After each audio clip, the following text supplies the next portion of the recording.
mtu anabadilishwa kwa kusemwa vibaya.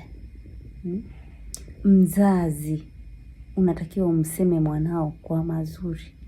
Yaani hata kama ndio hivyo jirani anatokea.